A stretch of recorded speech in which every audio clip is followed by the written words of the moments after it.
We begin in Pallet Town, within the Kanto region of Japan, where the trainer and her friend, the rival, are searching for Professor Oak, who has called both of them to his laboratory. They try looking for him outside of town, only for Oak to catch up to them as they step onto Route 1's grassy path.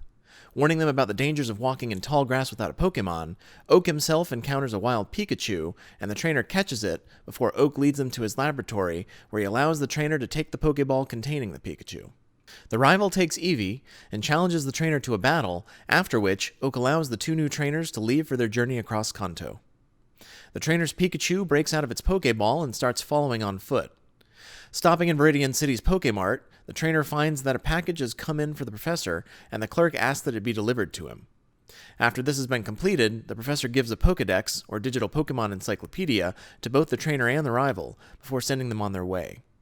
Viridian City has a Pokémon gym, where trainers can challenge gym leaders to Pokémon battles, however, it is locked.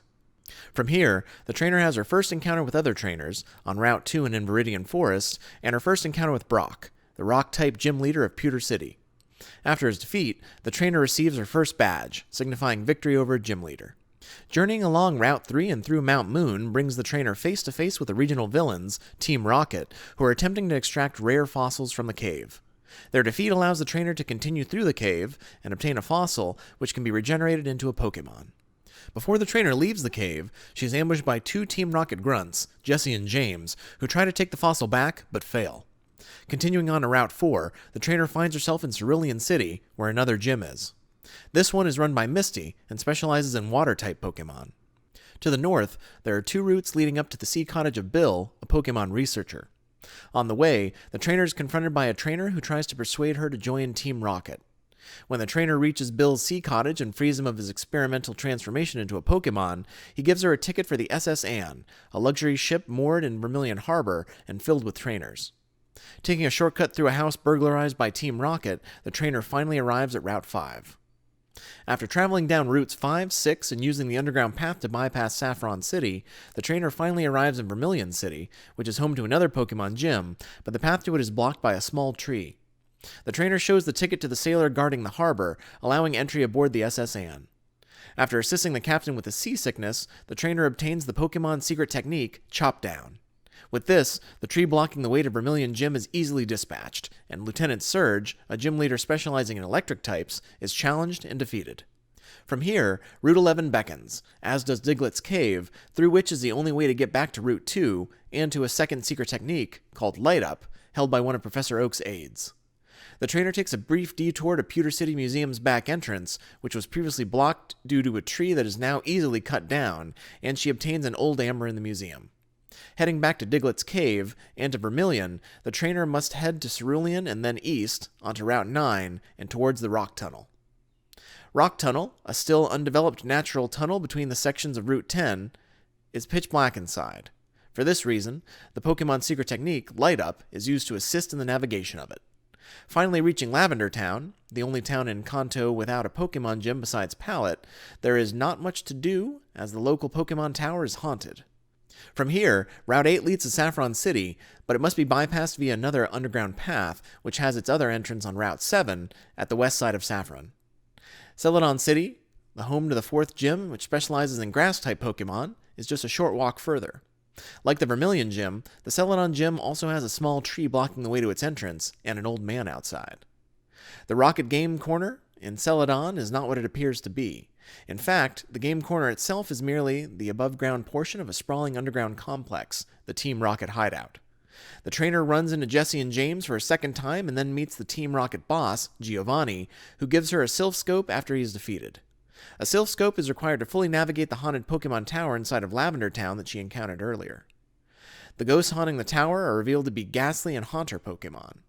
In front of the stairs to the final floor, blocking the way, is the spirit of a deceased Marowak that was killed by Team Rocket when they captured her child. Making it all the way to the top reveals Mr. Fuji, who is attacked by Jesse and James. The Rocket duo leave when they are defeated, and Fuji gives the trainer the Poké-Flute, with which the Snorlax blocking routes 11 and 16 can finally be awakened and moved. The trainer heads to the southernmost city in continental Kanto, Fuchsia City, home to Koga of the poisonous Fuchsia Gym and the Go Park. After encountering Brock in Celadon City and receiving some tea from him, Saffron City can finally be entered. However, Team Rocket is guarding almost every door in the city, including that of the local Pokemon gym. One of the open buildings is the unofficial fighting-type Pokemon gym. After the trainer defeats the fighting dojo, she is entitled to receive another Pokemon.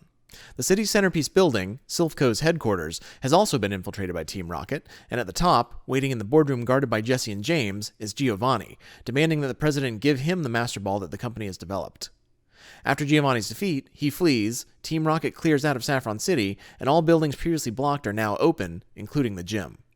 Sabrina, the gym leader, specializes in Psychic-type Pokemon. On the inside, the floor is covered in warp tiles that make it difficult to navigate. After Sabrina's defeat, the trainer makes her way back to Fuchsia City again and heads out to obtain the rest of the badges. With 6 badges in hand, the trainer adventures onto the open sea, navigates through the Seafoam Islands, and arrives at Cinnabar Island, home of Blaine's Fire-type gym. There are also several more facilities on the island, including one that revives Pokemon fossils. After Blaine's defeat, only the final gym, that of Viridian City, remains. Finally unlocked, the Viridian Gym, whose leader specializes in ground types, is revealed to be Giovanni. After his defeat, he vows to disband Team Rocket and then disappears. Now with 8 badges, all that remains is the Pokemon League at Indigo Plateau. The Elite Four await challengers, and only those who have proven themselves worthy by getting all 8 badges and making it through Victory Road will face them. Lorelei, who trains Ice-type Pokemon, is first, followed by Bruno, whose specialty is Fighting-type, then Agatha, whose specialty is Ghost-type, and finally Lance, who specializes in Dragon-type. After defeating these 4, the current Pokemon champion, who is revealed to be the rival, challenges the trainer to a final battle. After his defeat, Oak arrives, adds the trainer's battle group of Pokemon to the Hall of Fame, and she returns home to Pallet Town.